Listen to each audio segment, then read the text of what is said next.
అందరికీ నమస్కారం. కలియుగ ప్రత్యక్ష దైవం శ్రీ వెంకటేశ్వర స్వామి వారి దివ్యామృతమైనటువంటి శ్రీవారి లడ్డూ ప్రసాదం. ఆ లడ్డూ ప్రసాదంలో వాడుతున్నటువంటి నెయ్యి గురించి ఈ సోషల్ మీడియాలో కావచ్చు, అటు పత్రికల్లో కావచ్చు, నేషనల్ మీడియాలో కావచ్చు జరుగుతున్నటువంటి రచ్చ అంతా ఇంత కాదు. ఇదంతా చూస్తుంటే నాకు చాలా బాధ అనిపించింది.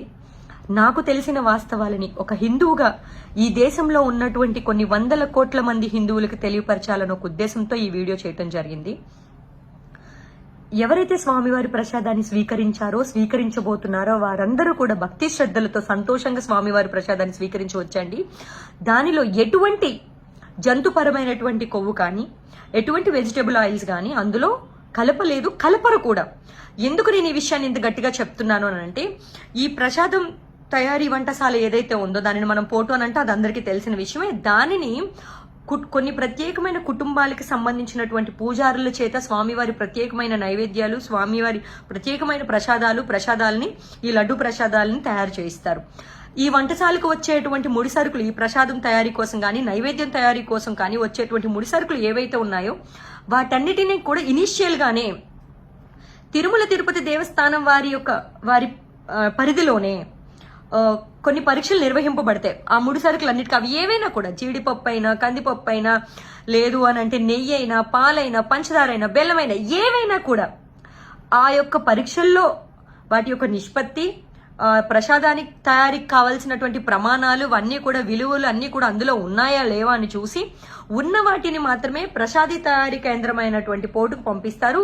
మిగతా వాటిని రిజెక్ట్ చేసి పంపించేస్తారు. ఆ యొక్క నివేదికను బట్టి, వాటి యొక్క ఫలిత నివేదికను బట్టి. ఆ ఫలితాల్లో ఒక నెయ్యి ట్యాంకర్ యొక్క ఫలితాలే ఈ రోజు మనకి సోషల్ మీడియాలోని చక్కర్లు కొడుతున్నాయి. ఆ ట్యాంకర్ని వెనకకు పంపించేశారు. అటువంటివి ఎప్పుడు కూడా శ్రీవారి ప్రసాదాల్లో వాడరు. ఇంతకు ముందు వాడలేదు, ఇక పైన కూడా వాడబోరు. నేను నేను ఎందుకు ఇంత నొక్కి వక్కాలించి చెప్తున్నాను అని అంటే, ఏ ప్రభుత్వం అధికారంలో ఉన్నా, ఏ పార్టీ వారు అధికారంలో ఉన్నా చాలా చిత్తశుద్ధితో ఉంటారండి.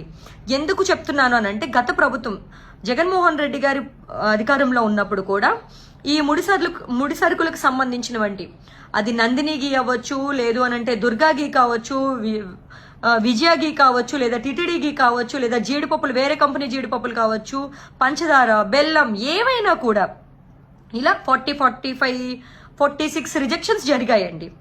అలాగే అంతకుముందు చంద్రబాబు నాయుడు గారు అధికారంలో ఉన్నప్పుడు కూడా కొన్ని రిజెక్షన్స్ జరిగాయండి. అప్పట్లో ఈటీవీలో కూడా వచ్చాయండి. జగన్మోహన్ రెడ్డి గారు కూడా ఛానల్స్లో వచ్చాయండి. ఇప్పుడు కూడా ఛానల్స్లో వస్తుంది. అలా రిజెక్ట్ చేసి పంపించేశారనేది ఎందుకు నేను నొక్కి వక్కాలించి చెప్తున్నాను అని అంటే, ఏ ప్రభుత్వం వారైనా సరే తిరుమల తిరుపతి దేవస్థానం విషయంలో చిత్తశుద్ధితో ఉంటారు, ఉండి తీరాల్సిందే ఎవరైనా సరే. సో ప్రసాదాల్లో కల్తీ అనేది అట్లాంటివి జరగవండి.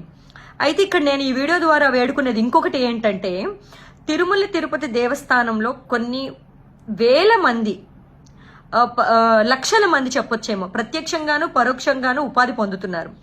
అలాగే కొన్ని వందల వేల మంది పురోహితులు, పూజారులు ఉన్నారు. అలాగే మన తిరుపతి అనేది ఎంతో ప్రతిష్టాత్మకమైనది, ఎంతో ప్రత్యేకమైనది, ఎంతో ఆధ్యాత్మికమైనది.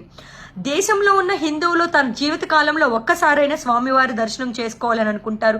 మరి ముఖ్యంగా మన ఇరు తెలుగు రాష్ట్రాల్లో ఉన్నవారు వారి యొక్క ప్రతి సంవత్సరం స్వామివారి దర్శనం చేసుకోవాలి అని అనుకుంటారు, వారు ఎక్కడున్నా కూడా.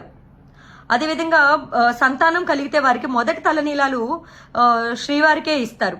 ఇంతటి ప్రత్యేకమైనటువంటి, ఇంత ప్రతిష్టాత్మకమైనటువంటి దానికి భంగం కలుగుతుంది.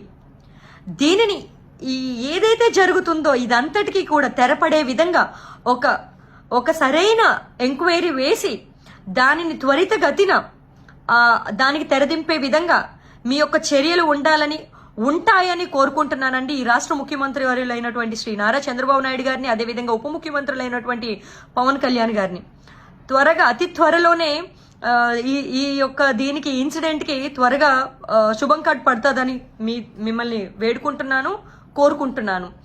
ధర్మో రక్షిత రక్షిత. ఓం నమో వెంకటేశాయ.